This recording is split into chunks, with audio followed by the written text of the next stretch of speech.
Merci beaucoup, Denise. Madame et Monsieur, je suis ravie d'être parmi vous ce soir à l'occasion de cette cérémonie de remise de prix, en particulier puisque ces prix s'adressent à de jeunes scientifiques de tout horizon et à qui je souhaite tout le succès possible dans la...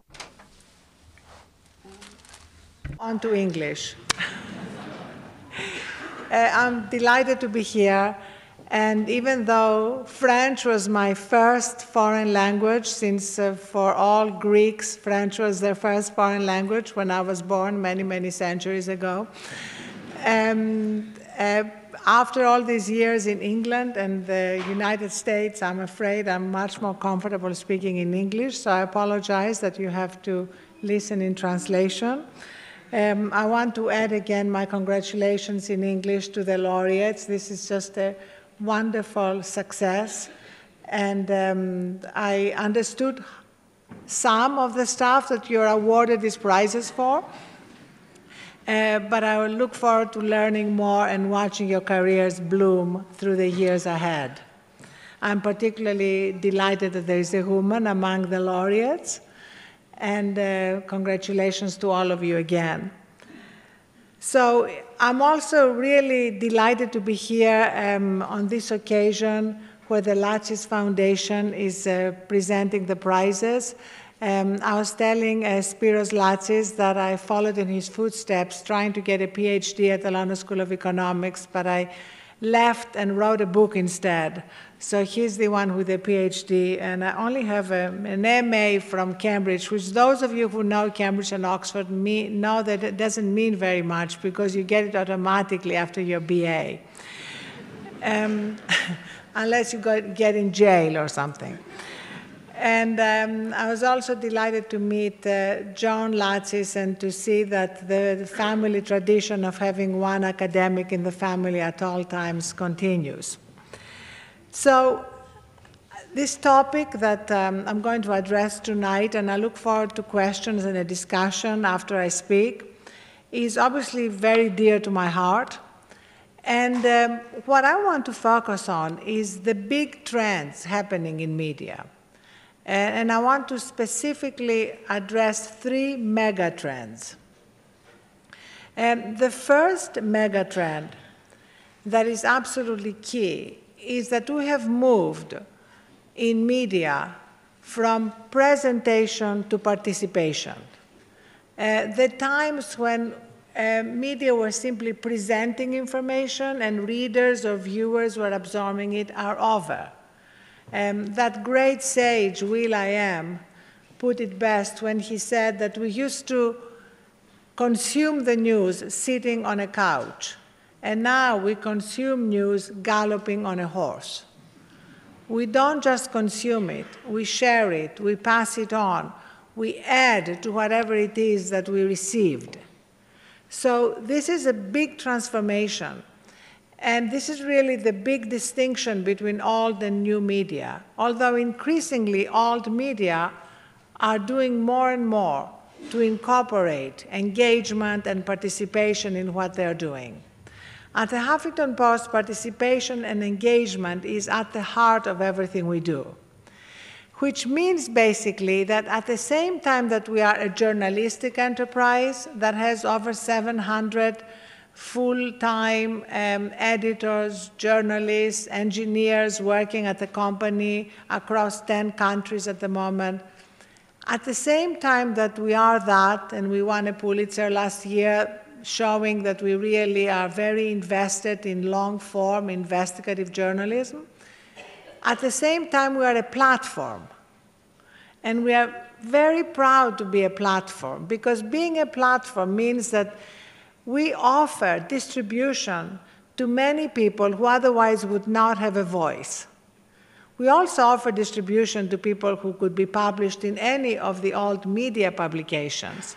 But the thing that I love the most is that provided somebody has something of quality to say, they can say it on the Huffington Post. It's not a free-for-all. It has to be something of quality. But as a result, we have about 50,000 people who blog, cross-post whatever it is that they are already perhaps posting on their own blogs or their own academic thesis.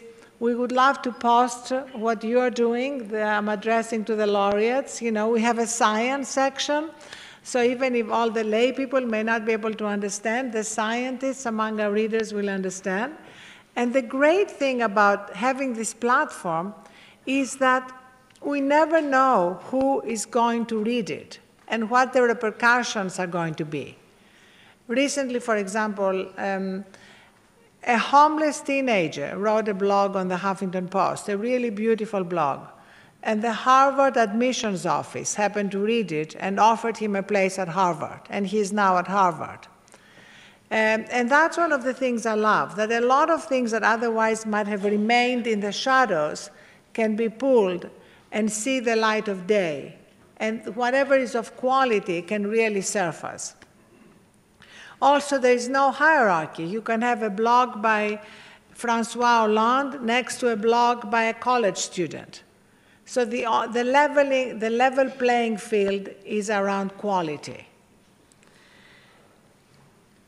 Basically, what media companies and brands and the public generally need to understand that self-expression has become the new entertainment.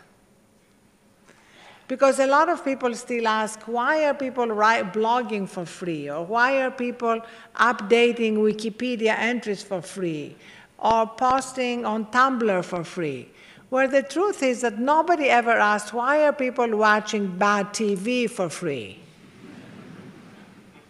Now people would much rather be part of the story of their time by contributing their own understanding of what is happening, whether in politics, in business, in culture, in lifestyle, in any topic.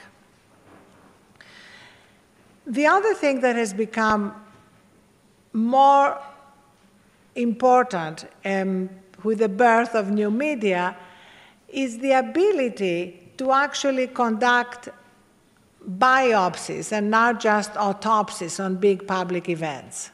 And what I mean by that is that old media have been very good at doing big investigative stories, but often then abandoning them and moving on.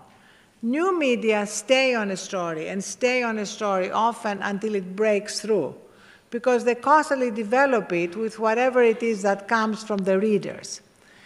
And I think it's time to abandon the debate as to whether journalism is at risk because of new media. Because if you look in the past, you see that old media did not do a very good job when it comes to a couple of the big crises of the past.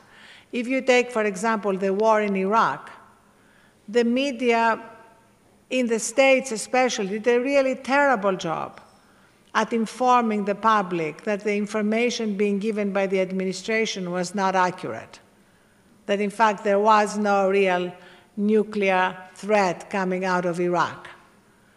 And that happened with tremendous consequences that we're still paying for, and we're going to be paying for many years to come. In the same way, if you look at the financial meltdown in 2008, there wasn't a lot of preparation in the media to make it more likely that we would anticipate what actually happened. So old media have been very good at autopsies, and we need to get much better at biopsies to prevent the crises that are happening. So moving on to the second mega trend. Traditionally, media has been based on the assumption that, as we say in the States, if it bleeds, it leads, meaning bad stories tend to attract more of the attention and more of the traffic, whether it's burglaries, murders, hurricanes. And what we are finding now at the Huffington Post is that, in fact, people really want to share news about what is working. One of our most popular sections is actually called Good News, and it only has good news. So trust me, the Huffington Post does plenty of coverage around what is not working, what is dysfunctional, what is corrupt, the multiple crises around the world. But we are actually very, very committed to also covering what is working, putting the spotlight on the good things happening, because that's the only way to help scale and replicate them. And we did that because we believe in it, but it has turned out to be also an incredibly important business decision. For example, we launched a section called What is Working around job creation, because of course we are doing an enormous amount of coverage around the rise of youth unemployment especially, the lack of jobs in so many industrialized countries as well as third world countries. So then we wanted to also cover all the startups that are booming around the world and all the outpouring of ingenuity and creativity, especially among millennials. And we started this section called What is Working.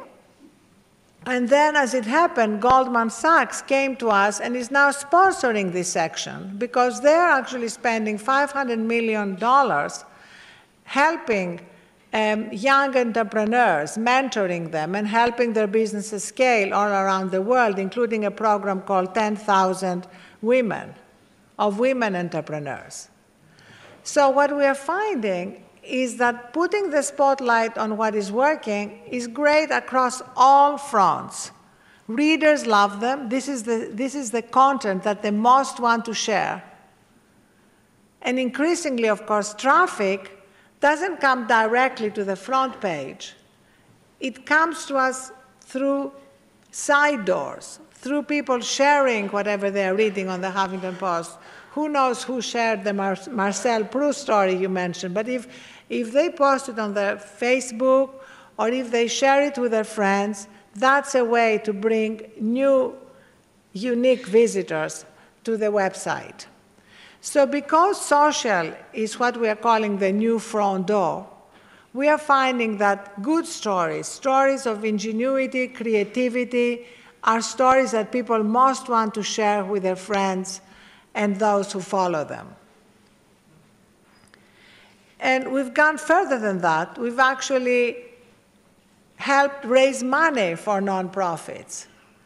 We partnered with the Skoll Foundation, and we launched an entire competition called Job Raising and raised money for startups.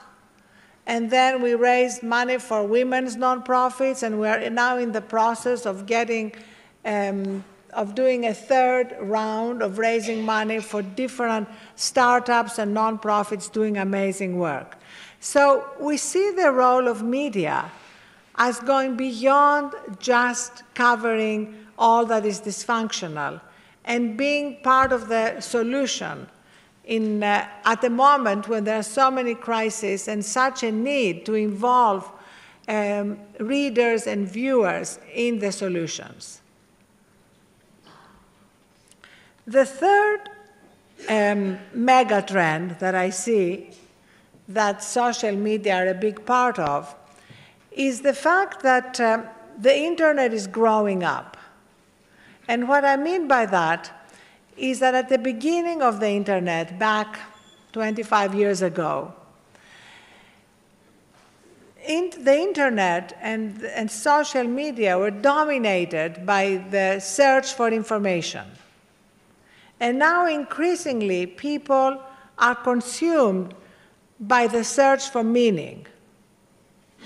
There is an incredible amount of awareness right now that a lot of what is happening in our world is not working. You mentioned something in awarding the first prize about how we know really what to do, perhaps around global warming, but we're not doing it. And you could say that around many, many other big issues of our time. So the question is why? Why is it that we have so many leaders making such terrible decisions? in politics, in business, in media. It's not that they are not smart. They have very high IQs, great degrees. I think it's because they are not wise. And there's a big distinction between IQ and wisdom. And of course, going back to the Greeks, our Greek philosophers were acutely aware of this distinction. But something has happened in the last 200 years, and we're about to change it. So this is going to be, it's going to end on an optimistic note. The Greeks, all the Greek philosophers that I studied since I went to a school that only taught us the classics, so I graduated without knowing anything about mathematics. But as a result, I was very thrilled to be brought up on what the classics were. And the Greek philosophers all asked three questions. How do you govern the city? What do we need to know? And what is a good life? And then after Spinoza, we stopped asking the question, what is a good life? And Western philosophy became really about marginal things, about semantics and deconstruction, and abandoned all the big questions of what is a good life, which is, after all, the central question of any human being. And right now, we are coming back, often through social media, asking these questions. And the reason partly we're coming back to these questions is because leading our lives without asking this question is no longer working. It is so clear that a Belgian philosopher, Pascal Chabot, called burnout the disease of civilization. And we look around and we see people are burning out. And I even looked up the statistics here in Switzerland. And it's kind of amazing, even here in Switzerland, which is, according to the latest UN and World Economic Forum 2013 survey, I don't know if you knew that, but you are the third happiest country in the world. And you're 8th in depression. So that's fantastic news. But even here, with all this great news, 1/3 of workers define themselves as chronically stressed. And the highest amount of stress is among the young, 15 to 34 years old. And 90% of medical consultations were stress-related. So we've reached the point where really something has to change. In the United States, where our healthcare system, you may have heard, is in disarray, 75% of healthcare costs are because of chronic preventable diseases. So wherever we look, we see the need for some change. And at the Huffington Post, as a result, even though we started as a politics and news site, we responded to this need in the culture and among our readers. And now we have over 20 sections that are devoted to how we live our lives, including an entire dedicated section on sleep. And I was very delighted at lunch discussing sleep with Dennis Duboul, who was telling me that, in fact, a lot of modern science, biology, etc., is dealing with this problem now in a way that they never dealt with before, because sleep was supposed to be some kind of luxury that people who are not very busy just did. And especially among men, sleep deprivation had become a kind of virility symbol.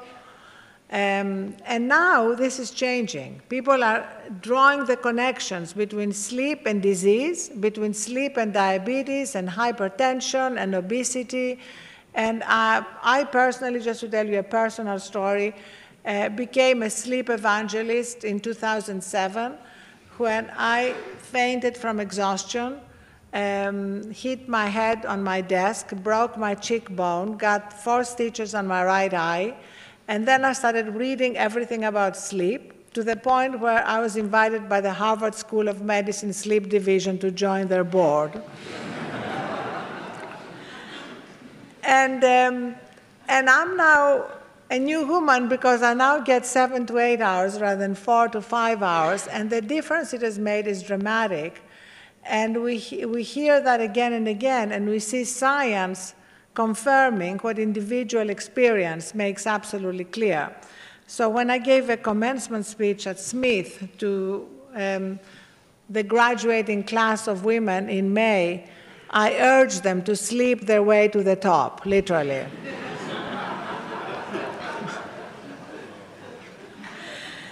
So this is kind of a big game-changing shift, because we see that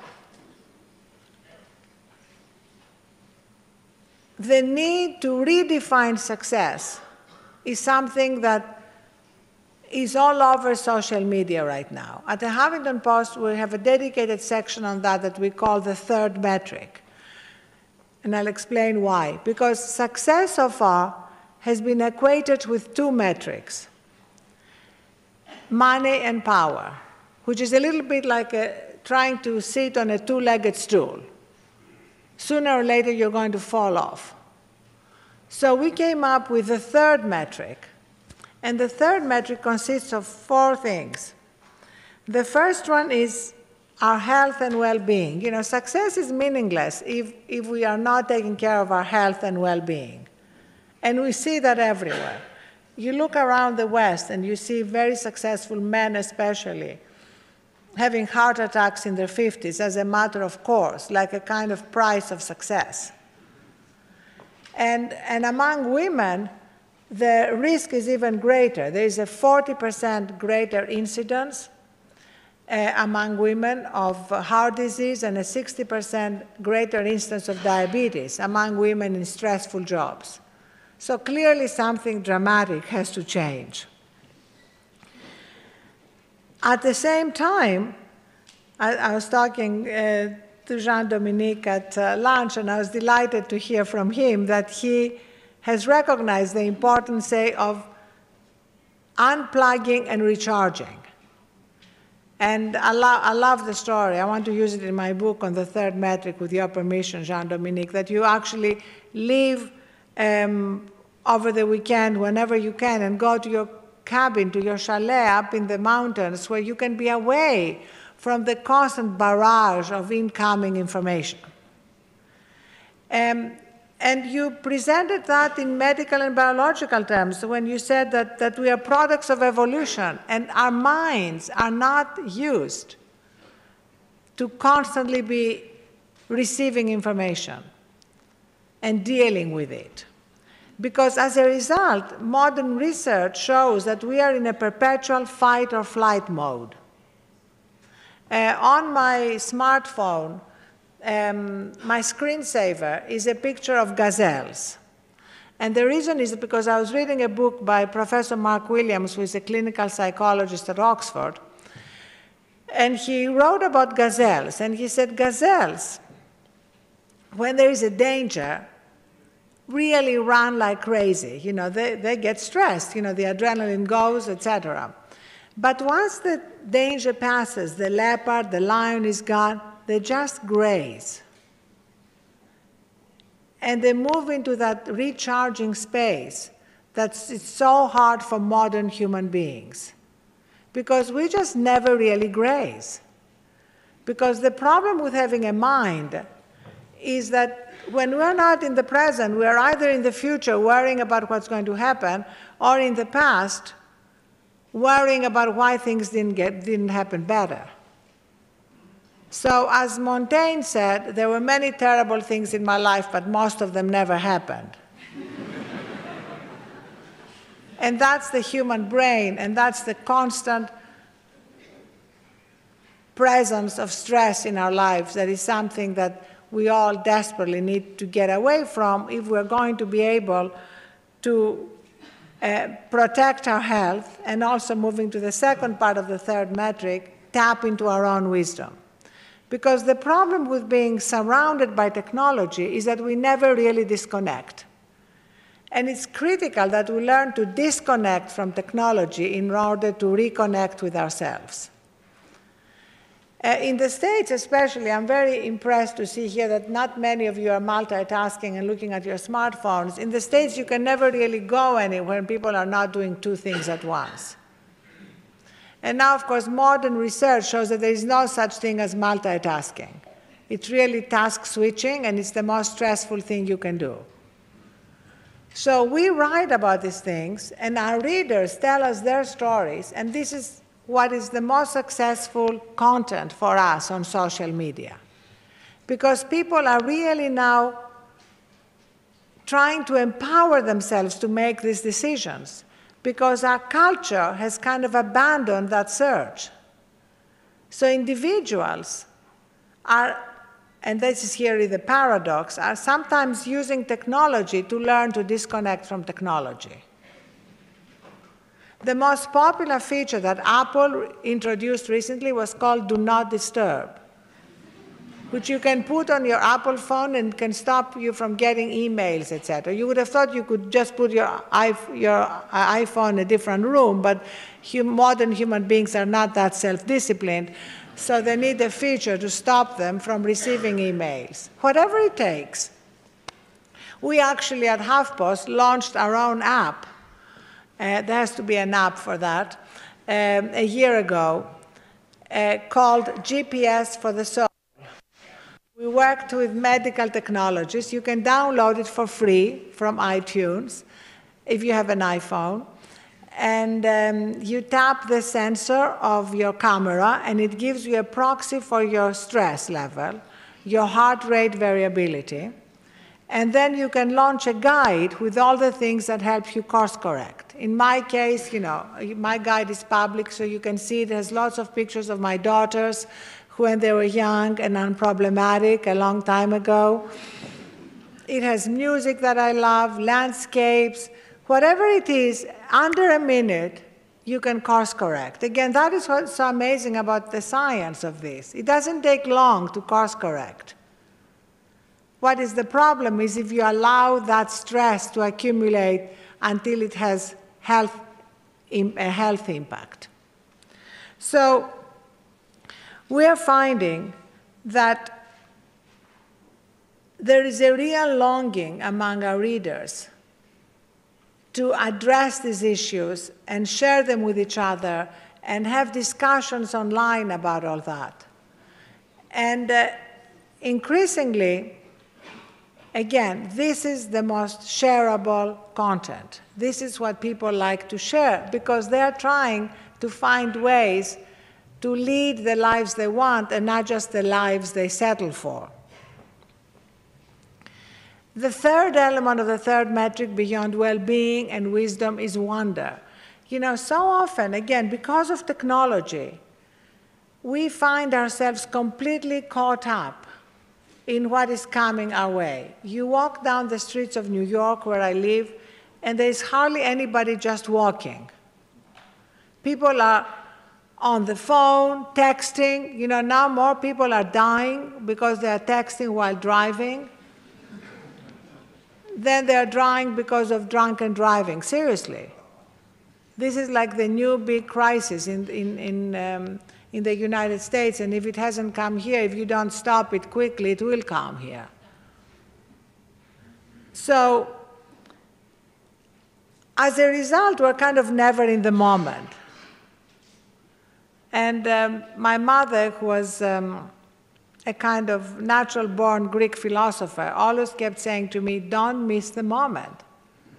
And at the time, she died in 2000, I found it amazing going out to the grocery store or to a farmer's market with her was always like a very lengthy experience because she could not have an impersonal relationship. So she would connect with a shop assistant and find out everything about them before she could make a purchase. Because she lived in a different world. She lived in a world where she was not perpetually rushing. Now, there is a term for what most of us are experiencing. It's called time famine. Most people are perpetually running out of time. And that again has huge consequences on their stress levels. And being able, I have a quote by Brian Andreas on my desk that really makes my life much easier when I remember it. And he said, writing about somebody, that her life changed the day she realized that she had all the time in the world for all the things that mattered. And that's really the distinction, that so often we kind of don't make a distinction between the urgent and the important, and everything in our minds becomes urgent. So the final thing, the final part of the third metric is giving. And the Latches Foundation has demonstrated the power of giving, but every person, however little or much they have, by giving enters that area of abundance that is so essential to living a life that involves thriving and not just succeeding. And giving is just, again, a natural impulse, but so often we relegate it to the less important parts of our lives. And actually, I like these lights flashing. You never know when we're going to go in full darkness. But I think that if we teach our children from early on that giving is a natural part of life, and as the Bible says, from whom much is given, from him that much more shall be expected, it transforms their lives and their priorities. Because right now you see children absolutely addicted to technology. In fact, the American Pediatric Association put out a statement urging pediatricians to tell young parents not to give iPhones and iPads to their children under the age of 2.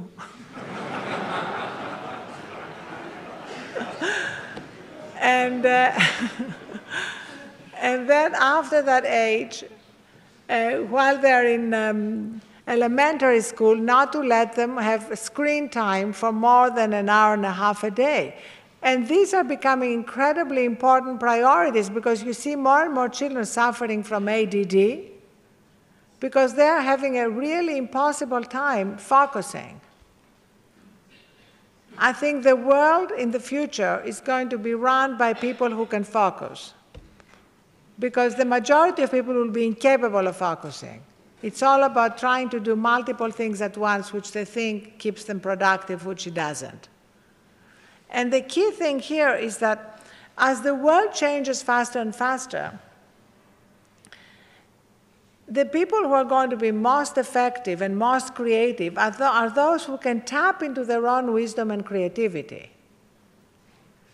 And in fact, we have examples already, among even our technology giants. Steve Jobs famously told his biographer, Walter Isaacson, that all his best ideas for what became the most iconic Apple products came during Zen meditation. It doesn't matter what it is. It can be meditation, it can be prayer, it can be walking in the woods, it can be fly fishing, whatever is each person's choice. The important thing is a time to connect with ourselves and disconnect from social media. And I know here I'm running a media company, but I'm acutely aware, maybe because I run a media company, of the need to learn to disconnect. And at the Huffington Post, I've tried to bring all these ideas into our company. So 3 years ago, for example, I instituted 2 nap rooms in our newsroom. And at first, our journalists were looking at me like, who is going to be seen walking into a nap room in the middle of the afternoon? And now they're perpetually full. We need to start a 3rd one. Although I must say, the other day I was passing by one of them and I saw 2 people coming out of the nap room. And I thought to myself, whatever it takes to recharge you, just don't tell HR. And we have weekly yoga classes and meditation classes and breathing classes, and trying basically to make sure that our employees operate at their best. Because ultimately, you don't pay people for their stamina, you pay them for their judgment. And having people sitting at their desks, for 14 hours a day, when in fact they are largely absent, is not to the benefit of any company. In the States, they're already estimating that $300 billion a year are wasted because of stress by businesses. So all this is changing, and it's wonderful to see we have an editor who spends her day going all over the web, tracking what people are saying on the subject, and it's absolutely amazing. From individuals to CEOs, the awareness is growing every day. Mark Benioff, the CEO of Salesforce, was interviewed 2 weeks ago, and he said that he'd been meditating for 2 decades, and Steve Jobs, apparently had never come out before, had asked that the last thing that is given to all his friends at his memorial service in a brown box was not the latest iPod or iPhone, but the book that was the most important book in his life, and it turned out to be the autobiography of a yogi, because it's a book about self-actualization. So it's really interesting to see how a lot of the technology icons have actually recognized the importance of learning to disconnect from technology and reconnect with ourselves. And we also see examples at the other end. Recently, Kai-Fu Lee, who was the former president of Google in China, went to his 50 million Weibo followers. He has 50 million followers on the equivalent of Chinese Twitter. And to tell them that at the age of 50, he was diagnosed with cancer. And he wrote this very moving piece, because, 140 characters in Chinese, you can actually write a whole essay. And he wrote that, he said, I naively used to compete with others to see who could sleep less. I made fighting to the death a personal motto. And it's only now, when I'm suddenly faced with possibly losing 30 years of life, that I've been able to reconsider. It was a really moving piece, by somebody who was completely rooted in the world of technology. And it had a big impact in China, which itself is suffering from I was there 2 weeks ago, and literally every day you could not see anything because of the pollution in Beijing. So it's suffering, the unintended consequences of industrialization and very rapid growth. So let me wrap up by saying that every religion and every philosophy really comes down to the same truth, which every religion gives it a different expression, but in order to cover atheists as well as the theologians present, let me just pick instead a fellow Greek, Archimedes, who said, give me a place to stand and I can move the world. And that is really the key. Every human being has that place of strength, wisdom, peace, that place from which we are invincible, from which anything can happen and we can deal with it. But social media and modern technology is making it harder for us to tap into that place. And that is a real danger right now that all of us need to deal with. Because if you think of it, remember the last time you were perhaps at a funeral or a memorial service and listening to a eulogy. When people are eulogized, you don't hear things like, what, George was absolutely amazing, he increased market share by 1/3. Or he became SVP at the age of 35. Or, she never ate lunch except at her desk. That's how committed she was to her job. No, instead you hear about people's character, generosity, a sense of humor, how they made others feel. And so what is really interesting is that that's not how we live our lives. That's not how we make decisions. So maybe it's time for us to learn to live our lives based on our eulogies and not our resumes. And that will dramatically change, the place of technology in our lives. And then technology and social media can be in the proper place as a servant that makes life easier, that makes connections easier, that brings the world together, but not as the snake in the Garden of Eden. Technology can be a Garden of Eden. We see all the amazing impacts it has had, and we see the amazing impact social media has had, from the Arab Spring to the ability to connect with friends and family in the easiest possible way. But if we don't deal with these unintended consequences, then the snake can really take over. And the results, as we're already seeing, can be incredibly detrimental. Being a natural optimist, both because I'm Greek and a naturalized American, so I have a double dose of optimism, I believe that we will solve these problems. I'm stunned by the growing awareness and the growing discussion around these themes in social media.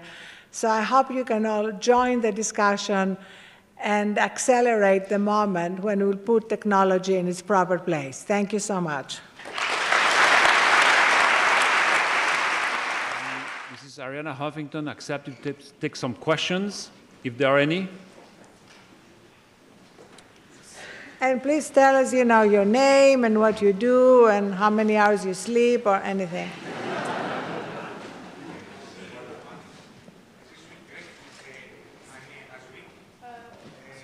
I have a small question. So, you have said very interesting things, and I have just one question about the statistic for Switzerland. I'm Greek, but I have to defend the Swiss. I'm sorry, I'm a lawyer. So, you have said that is Switzerland the third happy country in the world, and at the same time, the AIDS in the depression. Do you think that this statistic is, for example, wrong because they took Zurich, for example, for the depression and Geneva for happiness? Because here, for example, people are very happy. So something is wrong with this statistic. Maybe you agree. How many questions can we make? 1, 2, 3? Because in Zurich... This is a rhetorical question, yes. So you get another one. You want another question? It's not democratic to make more questions, because in Zurich, somebody takes the microphone and makes 3 questions and then don't let the others to make questions, So I respect I will check and see if the bad statistics refer to Zurich and the good ones to Geneva. Yes, here.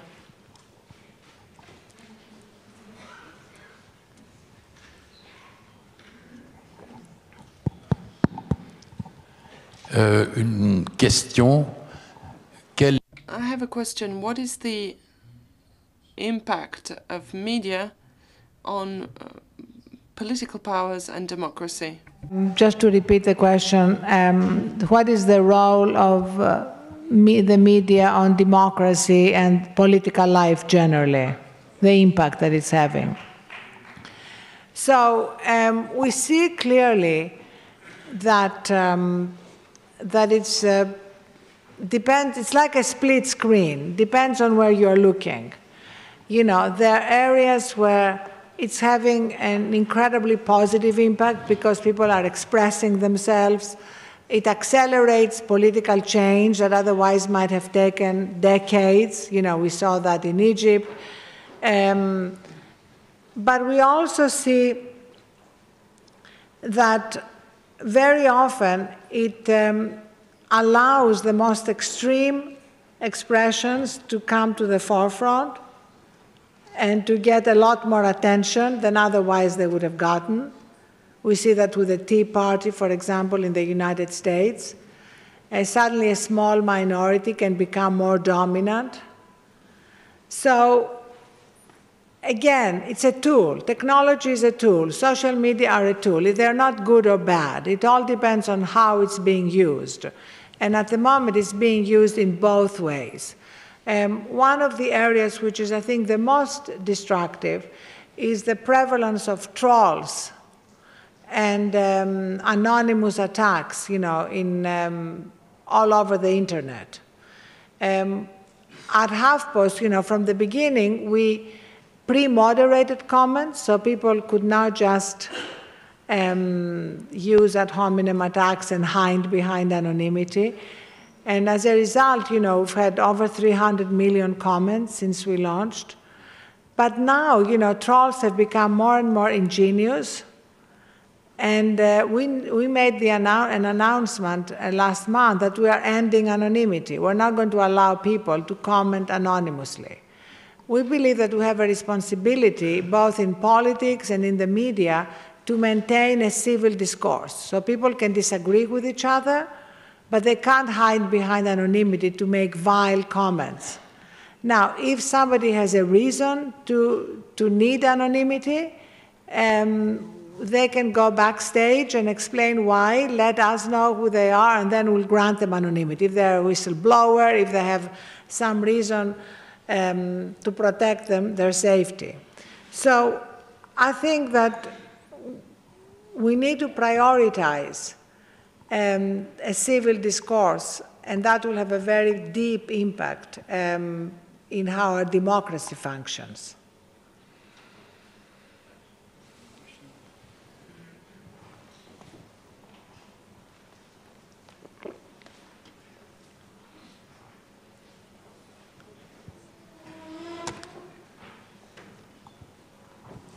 Hello, I'm a journalist here in Switzerland, and I would like to know, how do you see the future of television in the context that you described? So, increasingly, there's going to be very little distinction between television and what's happening online, you know, what you're watching on your laptop or your iPad. In fact, I have, as I said, two daughters who are 22 and 24, and they just never watch television. They watch all the shows on their iPad or their laptop. And, you know, sometimes I think, you know, here you have this perfectly big screen in your room, but instead you're watching it on your laptop. And even people who are watching it on television, it's what they're calling the two-screen solution, when you're at the same time commenting with your friends, you know, watching the latest episode of Homeland or Mad Men and commenting on what's happening. So that's why what we did at HuffPost, we brought the two solutions together and we launched our own streaming network called HuffPost Live, which puts the viewer at the center. So the viewer is just as engaged as any of the newsmakers, the celebrity guests, etc. And as a result, we've had almost 1,000 viewers participate from 85 countries in real time, and increasingly through Skype or Google Hangout, and increasingly, I think that's the future of television, because again of that trend from presentation to participation, which is changing everything. Yeah. Hello, thank you very much for your talk. I want to know your point of view on hacking. Nowadays, hackers, we talk too much on hackers, and hacking, there is a bad motivation, a good motivation in the modern technology. How do you see to hacking? Do you say hacking? Yes. Oh, like hacking ranging from people just hacking into private emails to WikiLeaks and Snowden, everything, the whole thing? And also, oh yes, the website of institutions, organizations, bank.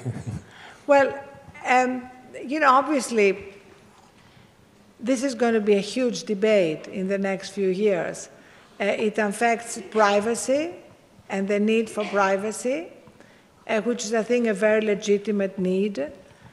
When it comes to information that governments want to keep private, that's where we need to make a clear distinction, because do they want to keep it private because all governments need some zone of privacy to be able to function, or do they need to keep it private because the truth diverts from what the leaders are actually telling the public?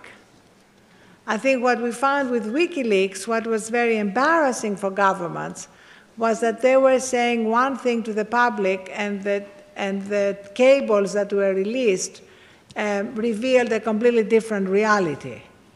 And that's what became so embarrassing. I remember specifically one of the cables released by WikiLeaks was about what was happening in Afghanistan, describing, a dire situation about the Karzai government, etc., at the same moment that President Obama had come back from Afghanistan saying how beautifully everything was going. So I think the public has a right to know. The government has a right to a zone of privacy, but the government does not have a right to lie to the public. I'm Helmut Lubbers, and I'm an environmental scientist. I have a question that was asked by a gentleman, Jay Hansen from Hawaii, and he wrote this by email. But it is linked to what you said in your conference. One of the goals is to bring visitors to the website. And then you also talked about the effects of too speedy growth and the air pollution in Beijing. The question that was asked by Jay Hansen is, how does an independent press manage to serve the readers and yet promote the interests of its parent company?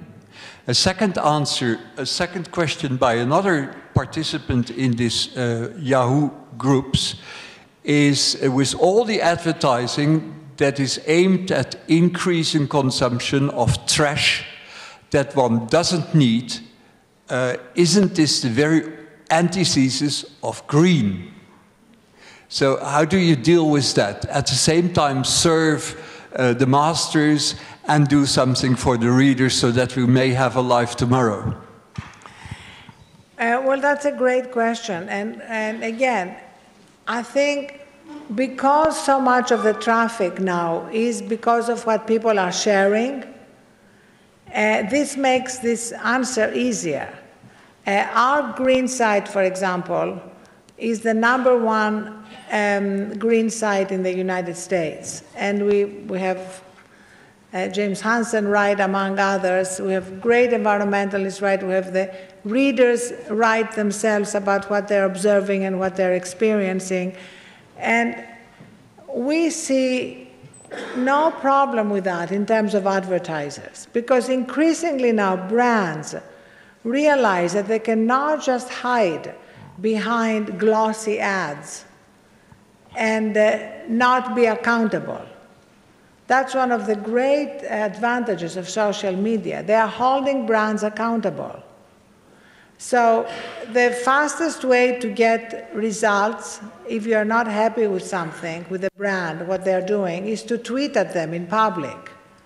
They have dedicated people following, their Facebook accounts and their Twitter accounts, and they need to respond to their customers. So I think this is going to put growing pressure on brands to behave responsibly. I think the bigger problem is what's happening with campaign contributions and brands being able, through campaign contributions, to have politicians at their beck and call. I think that's a much bigger problem, because the public is responding by boycotting products of brands that are actually indulging in behavior that is antisocial. And we see that happening even if there are no formal boycotts. I see many questions. I think it's been a long day for our guest. And perhaps a last question up there. Right. Madam, I am Raymond and Swiss, very bad sleeping. My question is, how do you justify or explain the aggressivity of American politicians, lawyers, a part of the press against Switzerland, should they be bankers or not, with the help of the National Security Agency and the American diplomat on missions? Is it about the NSA recording? Right. Well, you know, the NSA is clearly out of control. You know, they seem, if they think it is relevant to record Angela Merkel's conversations, you know, there is no line that they are drawing. This is really what happens when an agency has been allowed to actually, literally, be out of control in terms of not drawing a line between what is legitimate and what is not legitimate. And so I don't think it's about Switzerland. I think it's about the NSA. And fortunately, now they're a little bit under the microscope, because if you're going to be basically tapping the phones of your allies, then what's the distinction between allies and adversaries? It becomes very mute. So that's where what happened has been really important in terms of informing the public about what was going on in its name, that even the President of the United States claimed he did not know about, which is another big problem. But let me just wrap things up then by inviting you all to continue this conversation on the Huffington Post. I think you all have very interesting things to say, and I've only heard the beginning. So I'm going to give you my email address, and you can email me any blog post that you want us to post in any language, because we have Le Huffington Post in France, as well as in Spain, Germany. Our German edition also covers Switzerland, but I'm sorry it's in German, so no, we'll do something about Geneva, don't worry. So it's a very easy email address, Ariana, with one R and two N's, @huffingtonpost.com, or you can tweet at me at Ariana Huff with two F's. So I want to say it's been a real pleasure being with you here. Once again, congratulations to the laureates. We look forward to your future work. And thank you to the Latsis Foundation for supporting this great work of young scientists. Thank you.